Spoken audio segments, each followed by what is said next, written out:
Tere tulemast Võrkturunduse lehele. Minu nimi on Kristjan Kiis. Õues on nii lahe teha videoid. Kõik on nii ilus. Ma näitan teile ühte asja. Nii, vaadake. Puu on jumala õites. Tuleb kõvasti jõunu vist. See on äge. Miks ma täna, millest tahan video teha, on see, et oli siis üks intervjuu. Vaatasin täna ja seal oli selline asi, et siis inimene, kes intervjueeris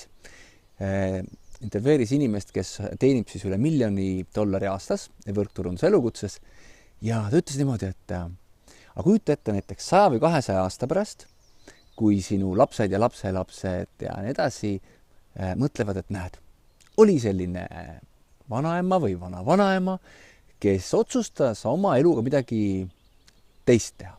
Midagi enamat. Ja tänu temale oleme meie nüüd paremal järjel või saame teha paremaid valikud. Ja ma hakkasin mõtlema, et kujuta ette, kui võimas.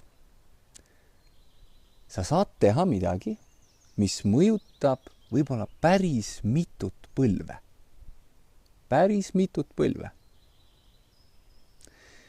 Ja kui sa teed seda rahulikus tempos näiteks ja ütleme, et sa teed seda, ma ei tea, 10 aastat, võib-olla sa teed 15, võib-olla isegi 20, aga sa saavutad selle, et sinu järel tulevad põlved, lapsed ja lapselapsed ja kõik nii.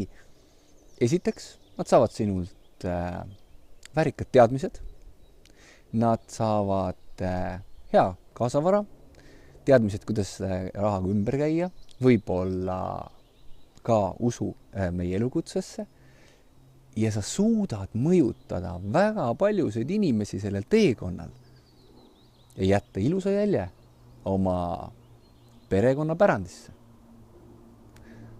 Sellised mõttejagamised täna. Minu soov sulle on, et ka sina sooviksid saada professionaalseks võrkturundajaks, sest et meil on parem tulevik. Nüüd lähme ja räägime sellest tervele maailmale. Mina tänan.